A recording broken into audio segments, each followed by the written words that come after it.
ओम। तो ऋग्वेदादि भाष्य भूमिका कक्षा का कुछ समय बढ़ाया गया है क्योंकि विषय गंभीर है, अधिक समय लगता है समझने समझाने में। तो यहाँ पर जो ये कक्षा है इसमें हमारा वेद विषय विचार से हम बात कर रहे थे और पिछली पिछली कक्षा में विज्ञान, कर्म, उपासना और ज्ञान ये विषय और पराविद्या, अपराविद्या इनके विषय में हमने बात की थी। यदि कोई प्रश्न है तो हस्तोत्थापन द्वारा रख सकते हैं अथवा हम आगे बढ़ते हैं।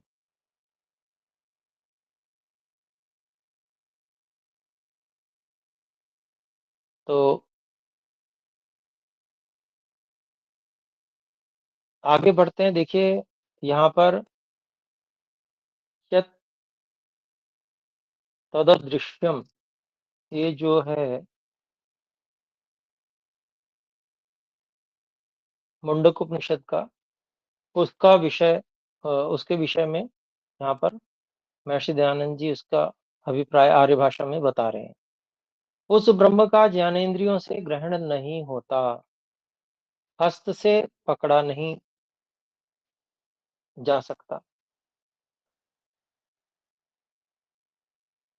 उसका कोई गोत्र या वर्ण नहीं है, वह नेत्र और कर्ण से रहित है,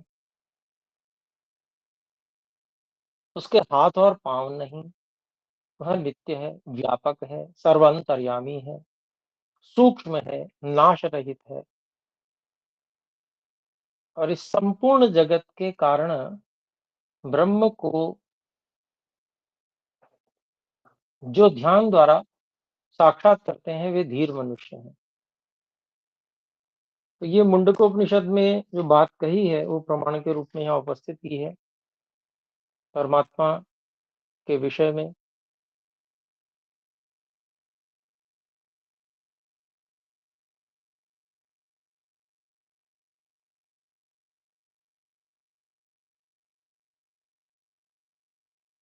तो यह जो है बिल्कुल स्पष्ट प्रमाण है ईश्वर के विषय का।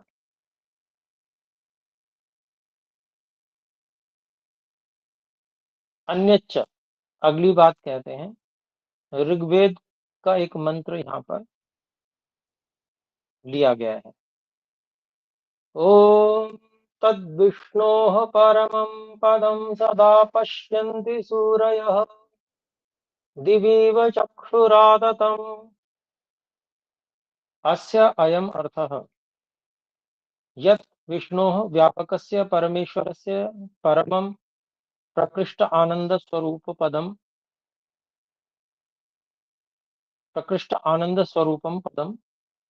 पदनीयं सर्वोत्तमोपायैर्मनुष्यैः प्रापणीयं मोक्षाख्यमस्ति तत् सूरयः इत्यादि विद्वांसः सदा सर्वेषु कालेषु पश्यन्ति कीदृशं तत् आततम् आसमन्तात् ततम् आसमन्तात् ततं विस्तृतं यत् देश काल वस्तु परिच्छेद रहितम् अस्ति अतः सर्वैः सर्वत्र तदुपलभ्यते तस्य ब्रह्म स्वरूपस्य विभुत्वात् कस्यां किमिव दिवीव चक्षुराततम् दिवि मार्तंड प्रकाशे नेत्र दृष्टेः व्याप्तिः यथा भवति तथैव तत्पदं ब्रह्मापि वर्तते मोक्षस्य च सर्वस्मादधिकोत्कृष्टत्वात् तदेव द्रष्टुं प्राप्तुम् इच्छन्ति अतो वेदा विशेषेण तस्यैव प्रतिपादनं कुर्वन्ति एतद्विषयकं वेदान्तसूत्रं व्यासोऽपि आह तत्तु समन्वयात् अस्यायमर्थः तदेव ब्रह्म सर्वत्र वेदवाक्येषु समन्वितं प्रतिपादितम् अस्ति क्वचित् साक्षात् क्वचित् परम्परया च अतः परमोऽर्थो वेदानां ब्रह्मैव अस्ति तथा यजुर्वेदे प्रमाणम् ओम यस्मान्न जातः परो अन्यो अस्ति य आविवेश भुवनानि विश्वा प्रजापतिः प्रजया संघ्राणस्त्रीणि ज्योतिंषि सचते स षोडशी। एतस्यार्थः यस्मात् नैव परब्रह्मणः सकाशात् परः उत्तम पदार्थः जातः प्रादुर्भूतः प्रकटः अन्यः भिन्नः कश्चित् अपि अस्ति। प्रजापतिः प्रजापतिरिति ब्रह्मणो नाम अस्ति। प्रजापालकत्वात् स आविवेश इत्यादि। यः परमेश्वरः विश्वानि सर्वाणि सर्वलोकान् भुवनानि सर्वलोकान् आविवेश व्याप्तवान् अस्ति संग्राणाणः सर्वप्राणिभ्यो अत्यंत सुखम दत्तवान् सन् त्रीणि ज्योतिंषि त्रीणि अग्नि सूर्य विद्युत आख्यानि सर्वजगत प्रकाशकानि प्रजया ज्योतिषोऽन्यया सृष्टया सह तानि सचते समवेतानि करोति कृतवान् अस्ति। अतः सः सः एव ईश्वरः षोडशी येन षोडश कला जगति रचताः ता विद्यन्ते यस्मिन् यस्य वा तस्मात् स षोडशी इत्युच्यते। अतो अयमेव परमार्थो वेदितव्यः। ओम इत्येतदक्षरमिदं सर्वं तस्योपव्याख्यानम् इदं माण्डूक्योपनिषद वचनमस्ति। अस्यायम् अर्थः ओम इत्येतद्यस्य नामास्ति तदक्षरं यन्न क्षीयते कदाचित् यच्चराचरं जगदश्नुते व्याप्नोति तद् ब्रह्मैवास्ति इति विज्ञेयम्। अस्यैव सर्वे वेदादिभिः शास्त्रैः सकलेन जगतावोपगतं व्याख्यानं मुख्यतया क्रियते। अतोऽयं प्रधान विषयो अस्ति इति अवधार्यम्। किंच नैव प्रधानस्य अग्रे प्रधानस्य ग्रहणं भवितुमर्हति। प्रधानाप्रधानयोः प्रधाने कार्ये सम्प्रत्ययः इति व्याकरण महाभाष्य वचन प्रामाण्यात्। एवमेव सर्वेषां वेदानाम् ईश्वरे मुख्य अर्थे मुख्य तात्पर्यम् अस्ति। तत् प्राप्ति प्रयोजना एव सर्व उपदेशाः सन्ति।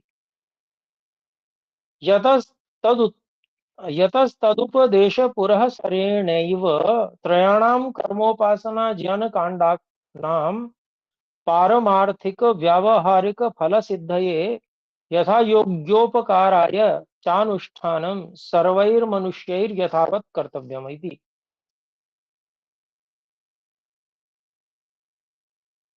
तो ये जो संस्कृत भाग है इसमें दो वेद मंत्र और उपनिषद के और दर्शन का एक सूत्र ऐसे जो दिए हैं, इन सब का आर्य भाषा में भाषार्थ लिखते हैं स्वामी जी। भाषार्थ और भी इस विषय में ऋग्वेद का प्रमाण है कि तद विष्णु हो अर्थात व्यापक जो परमेश्वर है उसका परमम अत्यंत उत्तम आनंद स्वरूप पदम जो प्राप्ति होने के योग्य अर्थात जिसका नाम मोक्ष है उसको सूर्य विद्वान लोग सदा पश्यन्ति सब काल में देखते हैं।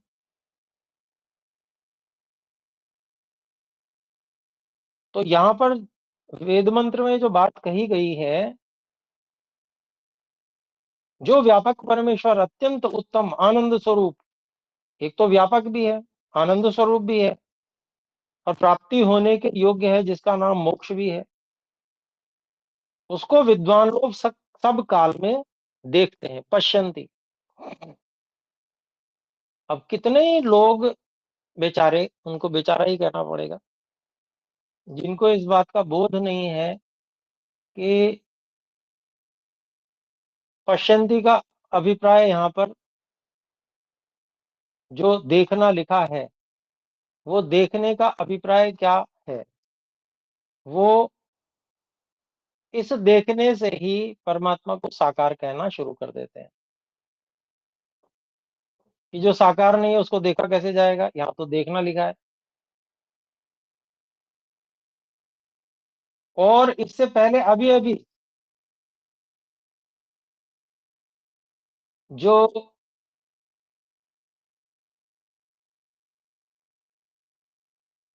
मुंडक उपनिषद का हमने वो प्रमाण पढ़ा था, उसमें लिखा था उस ब्रह्म का ज्ञानेंद्रियों से ग्रहण नहीं होता, हाथ से पकड़ा नहीं जा सकता, इत्यादि।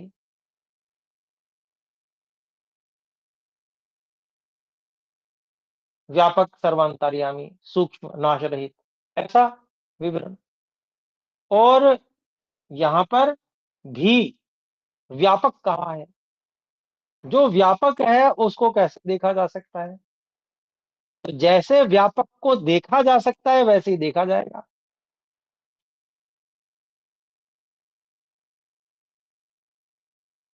तो कैसे देखा जा सकता है? तो अनुभव किया जा सकता है। व्यापक को अनुभव किया जा सकता है, देखा नहीं जा सकता है। व्यापक वस्तु अदृश्य ही होती है, जैसे आकाश। तो इसलिए यहाँ पर जो देखना शब्द है, पश्यंती भी आ रहा है, उसका अभिप्राय जो लोग इस प्रकार का करते हैं कि साकार है तभी तो देख सकता है, तो व्यापक साकार कैसे हो सकता है? व्यापक का आकार कैसे हो जाएगा? अगर वो आकार सब जगह व्यापक हो जाए तो फिर तो बाकी सब चीजों के व्यवहारों में अवरोध ही बन जाएगा वो। कोई भी वस्तु जो व्यापक हो सकती है वो कभी भी साकार नहीं हो सकती है। तो जब इसी में विष्णु कहा, व्यापक कहा परमात्मा को, जो व्यापक परमात्मा है, और उसको लोग देखते हैं, विद्वान लोग देखते हैं, तो इसका अभिप्राय यही है कि अनुभव करते हैं। वह कैसा है? सब में व्याप्त हो रहा है।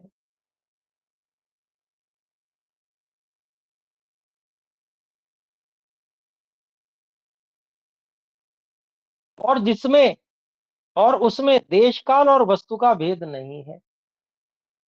मतलब किसी देश में तो व्यापक हो रहा हो और किसी देश में नहीं हो रहा हो, किसी काल में व्यापक था अब ना हो, ऐसा भी नहीं है, या अब व्यापक है बाद में नहीं रहेगा, ऐसा भी नहीं है। और वस्तु का भी भेद नहीं है, अर्थात किसी वस्तु में तो व्यापक हो रहा है किसी में नहीं हो रहा है, ऐसा भी नहीं है। तो वह कैसा है? सब में व्याप्त हो रहा है, उसमें देश काल और वस्तु का भेद नहीं है, अर्थात उस देश में है और इस देश में नहीं, तथा उस काल में था इस काल में नहीं, उस वस्तु में है और इस वस्तु में नहीं। ये स्वयं स्वामी जी ने भी स्पष्ट कर दिया, ऐसा भेद नहीं है। इसी कारण से यह पद सब जगह में सबको प्राप्त होता है, क्योंकि वह ब्रह्म सब ठिकाने परिपूर्ण है। इसमें यह दृष्टांत है कि अब इसमें उदाहरण दे रहे हैं कि कैसे व्यापक है। तो दिवी इव चक्षुराततम, ये जो भाग कहा है इसका बताते हैं। जैसे आकाश में व्याप्त सूर्य के प्रकाश में नेत्र की दृष्टि व्याप्त होती है, इसी प्रकार परब्रह्म पद भी स्वयं प्रकाश सर्वत्र व्याप्तवान हो रहा है। उस पद की प्राप्ति से कोई भी प्राप्ति उत्तम नहीं है, इसलिए चारों वेद उसी की प्राप्ति कराने के लिए विशेष करके प्रतिपादन कर रहे हैं।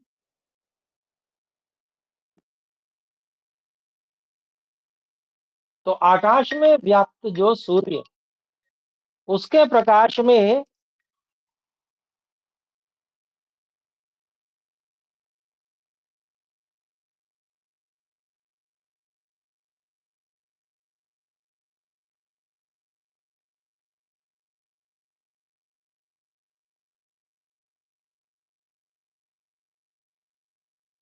तो जैसे आकाश में व्याप्त सूर्य के प्रकाश में नेत्र की दृष्टि व्याप्त होती है, तो सूर्य का प्रकाश सर्वत्र, जब सूर्य निकला हुआ होता है, उस समय सूर्य का प्रकाश सर्वत्र, कोने में भी आप देखेंगे कुछ ना कुछ प्रकाश पहुंच ही जाता है।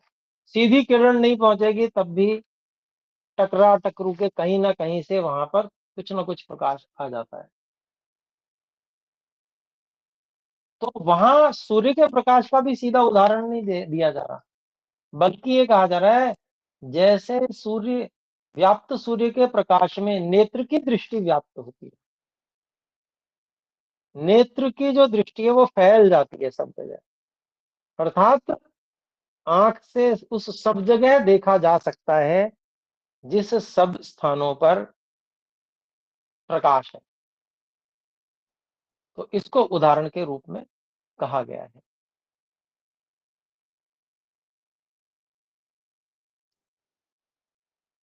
तो इसलिए चारों वेद उसी की प्राप्ति कराने के लिए विशेष प्रतिपादन कर रहे हैं। क्यों कर रहे हैं?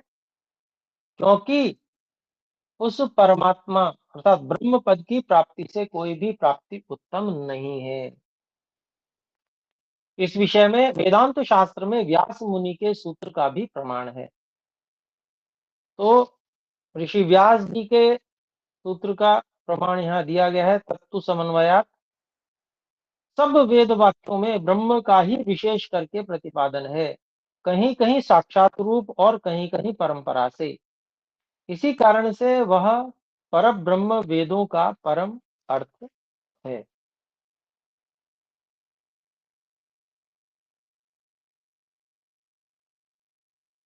तो कहीं साक्षात रूप से और कहीं कहीं परंपरा से।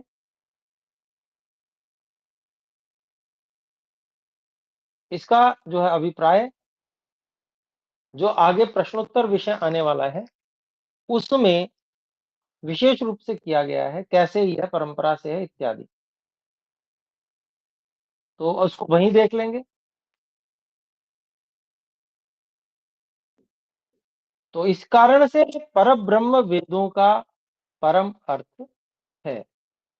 मोटा मोटा हम ये समझ सकते हैं कि जब इतना महान विज्ञान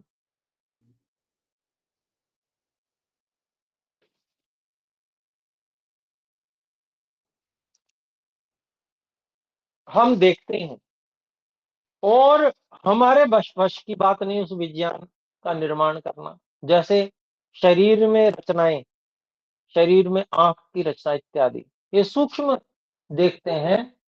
तो यहाँ पर हमको परिशेष न्याय से ईश्वर का बोध होता है, वही परंपरा से बोध होना कहेंगे उसको। तो मोटा मोटा इस प्रकार से हम समझ सकते हैं। आगे बढ़ते हैं। तथा इस विषय में यजुर्वेद का भी प्रमाण है कि, और यजुर्वेद का जो मंत्र दिया है यस्मान न जाता परो अन्यो अस्ति इत्यादि, उसके विषय में बताते हैं जिस पर ब्रह्म से अन्य दूसरा कोई भी उत्तम पदार्थ, परह उत्तम पदार्थ, जातः प्रकट, नास्ति अर्थात नहीं है। तो यहाँ पर जैसे जातः शब्द आया, तो जातः का अर्थ उत्पन्न सामान्य भाषा में लिया जाता है। तो अनेक लोग इससे ये कहने लग पड़ते हैं कि परमात्मा जन्म भी लेता है, क्योंकि यहाँ लिखा है जातः।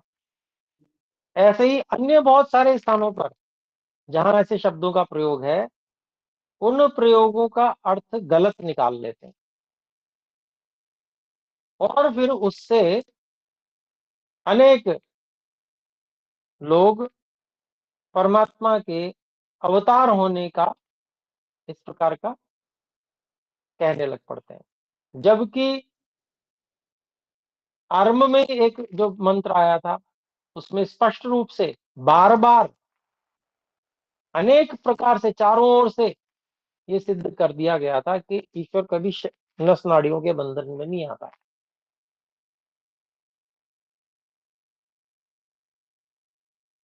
वह अकायम है इत्यादि। और अनेक स्थानों पर जैसे व्यापक है, तो जो व्यापक है उसका भी कहीं से आना और जाना नहीं होता इत्यादि। तो यह बात जो है जो उत्पन्न होना ये अर्थ करते हैं जो लोग, वो ठीक नहीं है। प्रकट होने का अभिप्राय क्या है? प्रकट होने का अभिप्राय के समझ में आ जाना, अर्थात जिस पर ब्रह्म से दूसरा कोई भी उत्तम पर पदार्थ प्रकट अर्थात नहीं है,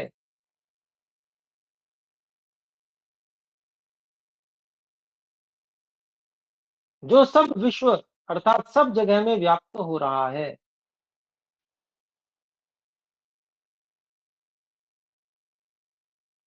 प्रजापति ही वही सब जगत का पालन करता और अध्यक्ष है, और संग्रहण सब प्राणियों को सुख देता है।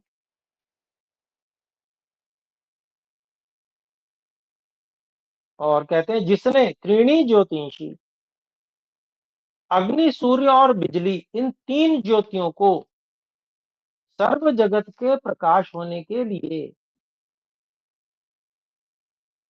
प्रजया, इन ज्योतियों से अन्य सृष्टियों के साथ सचते रच के संयुक्त किया है। और जिसका नाम षोडशी है, अर्थात प्रथम पहला ईक्षण जो यथार्थ विचार, दूसरा प्राण, ये जो 16 चीजें हैं उनका 16 का विषय उपस्थित कर रहे हैं। तो प्रथम क्या है? जो यथार्थ विचार है। दूसरा प्राण, जो कि सब विश्व को धारण करने वाला है। तीसरा श्रद्धा, सत्य में विश्वास। चौथा आकाश, पांचवा वायु, छठा अग्नि, सातवां जल, आठवां पृथ्वी, नौवां इंद्रिय, 10वां मन अर्थात ज्ञान, 11वां अन्न, 12वां वीर्य अर्थात बल और पराक्रम, 13वां तप अर्थात धर्मानुष्ठान सत्याचार, 14वां मंत्र अर्थात वेद विद्या, 15वां कर्म अर्थात सब चेष्टा, 16वां नाम अर्थात दृश्य और अदृश्य पदार्थों की संज्ञा। ये ही 16 कला कहती हैं। तो सारे संसार को प्रकाश होने के लिए इन ज्योतियों को रच के संयुक्त किया है, और सारा संसार जो इन ज्योतियों से युक्त संयुक्त होकर प्रकाश में आ रहा है, वही षोडशी है, अर्थात वो 16 कलाएं हैं। और ये 16 की 16 कलाएं इन तीन ज्योतियों से प्रकाशित होने वाली है।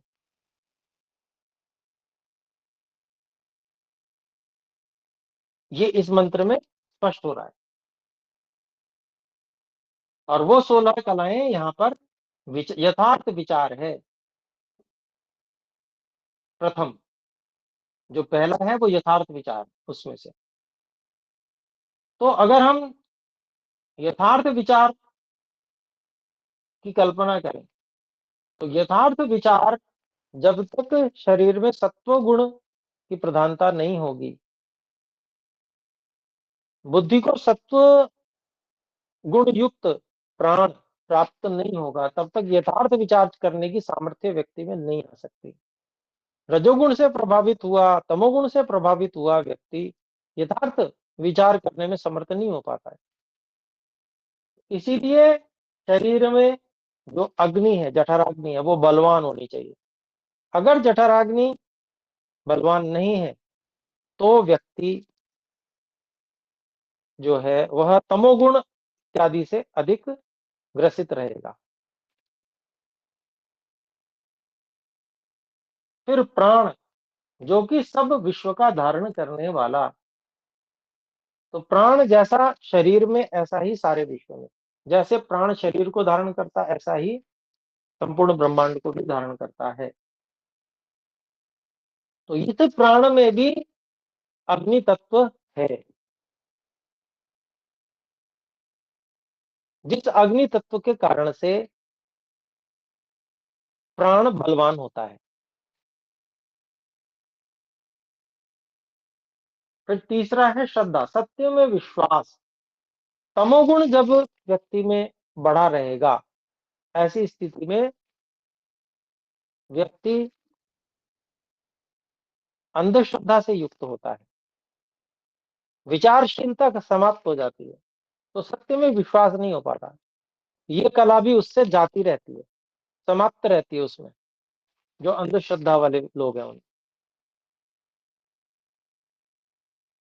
फिर आकाश, वायु, अग्नि, जल, पृथ्वी, ये जो 5 तत्व हैं, ये पांचों तत्व, इसमें से स्वयं एक अग्नि भी है। ये सब निश्चित रूप से इन तीनों ज्योतियों से प्रकाशित होते हैं, ये हमको पता ही है। फिर इंद्रिय, इंद्रिय भी प्राण से सहायता प्राप्त करती है, और प्राण में भी जो अग्नि तत्व से बलवान हुआ प्राण है, इंद्रियां उससे सहायता विशेष प्राप्त करती हैं। जिसमें अग्नि तत्व की न्यूनता होती है शरीर में, वहां पर इंद्रियां भी कमजोर होती हैं। जहां शरीर में अग्नि तत्व बलवान होता है, वहां पर इंद्रियां भी बलवान होती हैं। तो इसीलिए इंद्रिय भी उसी से प्रकाशित होती हैं। 10वां मन, अर्थात ज्ञान।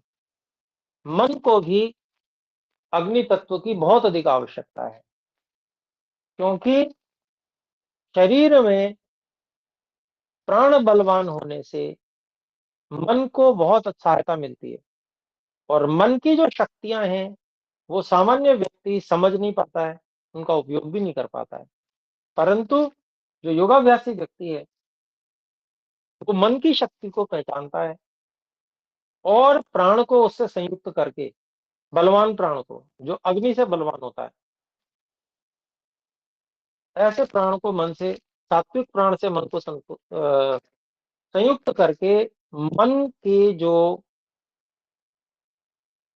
उत्तम पृष्ठ हैं, अर्थात मन में जो ज्ञान विज्ञान है, उस ज्ञान विज्ञान का उपयोग करता है योगाभ्यासी व्यक्ति। तो इसीलिए यहाँ पर भी मन के ज्ञान को प्रकाशित करने वाली जो है, वह अग्नियां हैं। फिर अन्न, अन्न साक्षात रूप से सूर्य की अग्नि से पकता है, और तब हमारे भोजन के योग्य बनता है। ऐसे ही वीर्य, बल और पराक्रम, जिस शरीर में जठराग्नि बलवान होती है, वहीं पर सभी धातुएं सम्यक परिपाक को प्राप्त होती हैं, और जब सम्यक परिपाक को प्राप्त होती हैं, तभी उत्कृष्ट वीर्य और शक्तिशाली शरीर और बल पराक्रम उस व्यक्ति में होता है। ऐसे ही तप, अर्थात धर्मानुष्ठान, सत्याचरण, तो ये भी सात्विक व्यक्ति में ही संभव है, और अग्नि, बलवान अग्नि ही व्यक्ति को इसमें सहायता करती है। कमजोर अग्नि वाला व्यक्ति धर्माचरण करना चाहता हुआ भी कर नहीं पाता है, सत्याचरण करना चाहता हुआ भी कर नहीं पाता अनेक बार। तो इसलिए तप, अर्थात धर्मानुष्ठान, जो सत्याचरण, ये कला है, ये भी सहायता प्राप्त करती है इन 3 अग्नियों से। मंत्र, अर्थात वेद विद्या, तो जब व्यक्ति स्वाध्याय करता है, वेद का स्वाध्याय करता है, वेद विद्या का स्वाध्याय करता है, तो जिसकी बुद्धि ठीक से नहीं चल रही है, बुद्धि को सात्विक प्राण उपलब्ध नहीं हो रहा है, वो उस वेद विद्या के अर्थों को समझने में सफल नहीं हो सकता। ये सूक्ष्म विद्या होती है, और सूक्ष्म विद्या सूक्ष्म बुद्धि से जानी जाती है। सूक्ष्म बुद्धि तीव्र अग्नि वाले व्यक्ति को ही मिलती है, मंदाग्नि वाले व्यक्ति को सूक्ष्म बुद्धि प्राप्त नहीं हो पाती। तो ये इसमें भी अग्नि का ही विशेष योगदान है। और सूर्य और बिजली से जो प्रकाश है उसका सहयोग तो रहता ही है।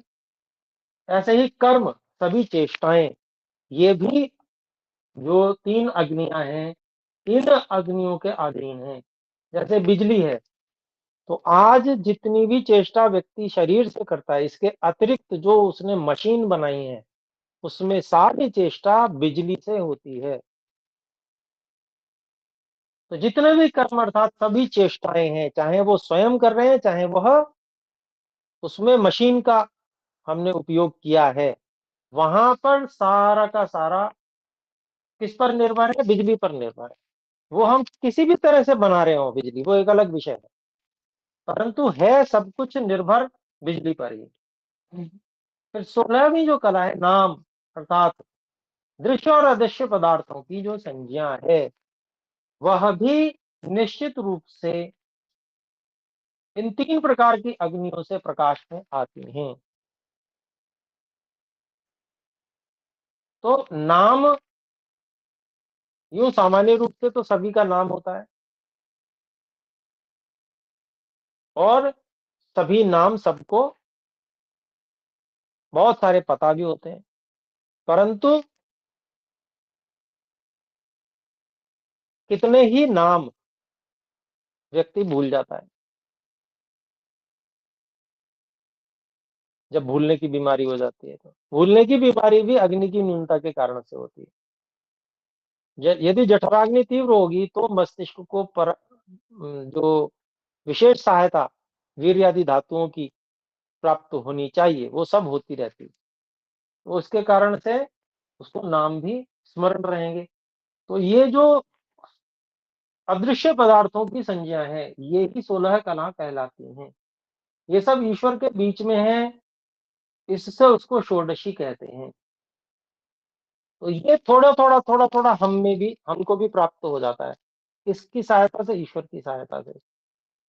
और ईश्वर ने क्या सहायता दे रखी है कि हमारे शरीर में भी, जो शरीर दे रखा है, इसमें भी जठराग्नि दे रखी है।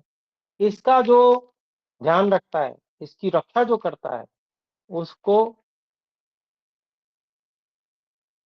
ये कलाएं प्राप्त होती हैं। और जितना जितना व्यक्ति अधिक सावधान रह के और योगाभ्यास आदि करता है, मनोनियंत्रण करता है, और अग्नि बल इत्यादि की रक्षा करता है, शरीर की रक्षा करता है, और उससे जो है मन आदि को बहुत सहायता मिलती है, बहुत अधिक सहायता शरीर से प्राप्त होती है। तो इसीलिए यहाँ पर ये जो ज्योतियां हैं, इन तीनों ज्योतियों को सर्व जगत के प्रकाश होने के लिए इन ज्योतियों से अन्य सृष्टियों के साथ रच के संयुक्त किया है, जिसका नाम षोडशी है, अर्थात जिसमें 16 कलाएं हैं। और ये जो 16 कलाएं हैं, ये सब ईश्वर के बीच में ही है। तो मुख्य जो 16 कला का स्वामी है, वो परमात्मा है। और इन 16 कलाओं का प्रतिपादन प्रश्नोपनिषद के 6ठे प्रश्न में लिखा है। एक हाथ खड़ा है, कृपया अपनी बात कहें, अनम्यूट अ, करिए। ओम जी आचार्य जी, ये इसमें जरा पृथ्वी का और जल का बता दीजिए। जल कैसे इन तीनों अग्नियों से प्रभावित होता है, और उसका बता दीजिए जरा, 7वां और 8वां एक बार फिर से। जी देखिए, ये सब अग्नि प्रकाशित करती है। ये जितने भी पंचभूत हैं, अग्नि ही इनको प्रकाशित करती है। अग्नि को स्वयं अग्नि ही प्रकाशित करती है ना जी। और जल, जल जो है उसको प्रकाशित करने का भी, वो दिखता भी किससे है, उसमें जो रिफ्लेक्शन पड़ता है इत्यादि, वो कैसे? अग्नि से ही होता है, प्रकाश से ही होता है। तो बाकी जल में भी अग्नि है, ये बात सब जानते ही हैं कि जल में भी अग्नि है। जल में अग्नि ना हो तो वो जम जाए, तो वो हमारे पीने योग्य इसलिए बन पाता है क्योंकि उसमें अग्नि है। तो अग्नि से ही वो प्रकाशित हो रहा है जल।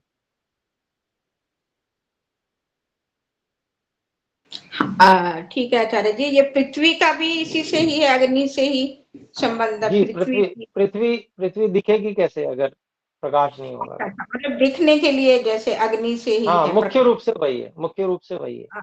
जी जी, जी। धन्यवाद। और भी बहुत सारे उपकरण इत्यादि हम बनाते हैं, मशीन्स बनाते हैं, है ना, उन सब में भी ये सब विद्युत का, अग्नि का उपयोग करते हैं, तभी वो बन पाते हैं। जी बोले। आचार्य सिंह, ये जो भगवान श्री कृष्ण को भी 16 कला निपुण जो कहते हैं, वो भी यही कलाएं होती हैं या वो दूसरे होता है? हाँ जी, यही है। कोई भी योगी ईश्वर की सहायता से 16 कला संपन्न बन सकता है। ठीक है जी। जी बोले। महोदय नमस्कार। ये देवी के एक स्वरूप को भी तो षोडशी ही कहते हैं, क्या वो भी यही है? जी, उसके विषय में मुझे जानकारी नहीं है, उधर उस विषय में मैंने कभी अध्ययन नहीं किया जी। ठीक है कृष्ण जी। जी का तो समझ में आ रहा था मुझे, लेकिन जी जी देवी का मुझे समझ में नहीं आया। कोई बात नहीं, मैं किसी से जानकारी ले लूंगी। धन्यवाद आपका। जी जी, धन्यवाद। तो ठीक है, हम आगे बढ़ते हैं। और यह जो अगला वाक्य, ओम चेतद अक्षरम इदम, ये मांडूक्य उपनिषद का जो वचन है, इसके विषय में आर्य भाषा में बता रहे हैं। ओम, यह जिसका नाम है वह अक्षर है, उसका कभी नाश नहीं होता, वही चराचर जगत में व्याप्त है, वही ब्रह्म है। इसी का ही वेद आदि सकल शास्त्रों में व्याख्यान मुख्यतया किया जाता है। इससे परमेश्वर ही वेदों का मुख्य अर्थ है, और उससे पृथक जो यह जगत है सो वेदों का गौण अर्थ है।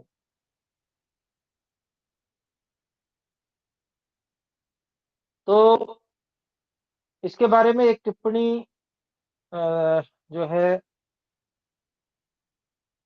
वह युधिष्ठिर मीमांसक जी, जो इस जिन्होंने संपादन किया है, उन्होंने दी है। अर्थात वेद का विज्ञान परक आधिदैविक व्याख्यान आध्यात्मिक व्याख्यान की अपेक्षा गौण है। अर्थात वेद का विज्ञान परक आधिदैविक व्याख्यान आध्यात्मिक व्याख्यान की अपेक्षा गौण है। याज्ञिक व्याख्यान उससे भी गौणतर है। याज्ञिक आधिदैविक और आध्यात्मिक में पूर्व पूर्व की अपेक्षा उत्तर उत्तर की श्रेष्ठता निरुक्तकार ने याज्ञ दैवते पुष्प फले देवताध्यात्मे वा निरुक्त 1120 में पुष्प और फल शब्दों से दर्शाई है। तो ये टिप्पणी में उन्होंने इस बात को बताने का प्रयास किया है कि जो संसार, इसमें जो वाक्य आया, इसमें परमेश्वर ही वेदों का मुख्य अर्थ है, और उससे पृथक जो यह जगत है सो वेदों का गौण अर्थ है। तो अभिप्राय क्या है कि संसार के विषय में जो कुछ बताया है, बताया तो सब कुछ है वेद में, लेकिन जो वेद का प्रमुख तात्पर्य क्या है, वो ईश्वर है, और गौण तात्पर्य संसार के विषय में भी बताया हुआ है। ये अभिप्राय है। और इन दोनों में से प्रधान का ही ग्रहण होता है, अर्थात प्रधान का ग्रहण करना ही चाहिए, सबको ही करना चाहिए। बहुत सारे लोग हैं ना, वो क्या है कि नहीं नहीं, हमें ईश्वर का नहीं, हमें तो भौतिक विज्ञान के बारे में बताओ, वो इतना ही कहते हैं। लेकिन ये जो है उनकी बुद्धिमत्ता नहीं है, इसको बुद्धिमत्ता नहीं कहेंगे। ईश्वर का ग्रहण पहले होना चाहिए, उसके बाद में प्रसाद रूप में थोड़ा बहुत, जितनी अपेक्षा आवश्यकता है जीवन चलाने के लिए, उतना संसार का भी ज्ञान हो, जीवन को अच्छे से चलाने के लिए, बढ़िया ढंग से चलाने के लिए वो ज्ञान हो, तो उसके विषय में फिर सोचना चाहिए। लेकिन प्रधान जो है वो ईश्वर ही है। तो इन दोनों में प्रधान का ही ग्रहण होता है। इससे क्या आया कि वेदों का मुख्य तात्पर्य परमेश्वर ही की प्राप्ति कराने और प्रतिपादन करने में है। उस परमेश्वर से उपदेश रूप वेदों के कर्म, उपासना और ज्ञान, इन तीनों कांडों का इस लोक और परलोक के व्यवहारों के फलों की सिद्धि और यथावत उपकार करने के लिए सब मनुष्य इन 4 विषयों के अनुष्ठानों में पुरुषार्थ करें। यही मनुष्य देह धारण करने के फल हैं। तो ये जो अंतिम बात महर्षि जी ने कही है कि मुख्य तात्पर्य परमेश्वर की ही प्राप्ति कराने के लिए है, वेद का ईश्वर का ही प्रतिपादन करने के लिए है वेद का मुख्य तात्पर्य, और उस परमेश्वर से उपदेश रूप वेदों के कर्म, उपासना और ज्ञान, इन 3 कांडों का इस लोक और परलोक के व्यवहारों के फलों की सिद्धि और यथावत उपकार करने के लिए सब मनुष्य इन 4 विषयों के अनुष्ठानों में पुरुषार्थ करें। अर्थात जो 4 वेदों के जो 4 विषय बताए गए हैं, उन चारों विषयों के अनुष्ठान में पुरुषार्थ करें। यही मनुष्य देह धारण करने के फल हैं। तो आज इतना ही रखते हैं, समय हो चुका है। आइए मिलकर एक बार ओम का उच्चारण करें। आचार्य जी क्षमा करें, मैं आपसे एक बात जानना चाह रही थी कि जब आपने इसको 16 का पढ़ा दिया कि कलाओं का प्रतिपादन प्रश्नोपनिषद के 6 छठे प्रश्न में लिखा है, उसके बाद जब आपने बोला वो मेरी किताब में मुझे मिला नहीं। जी, ये संपादित है, ये संस्कृत भाग का जो अर्थ छूट गया है उसको भी लिख दिया है, इसलिए वो आपको नहीं मिला। अच्छा जी, जी, वैसे ऐसे बोलना नहीं है, ध्यान दीजिएगा, हमेशा जी हंसमुख सॉरी, करके जी जी जी जी जी जी। ठीक है। तो आइए ओम का उच्चारण करें। ओ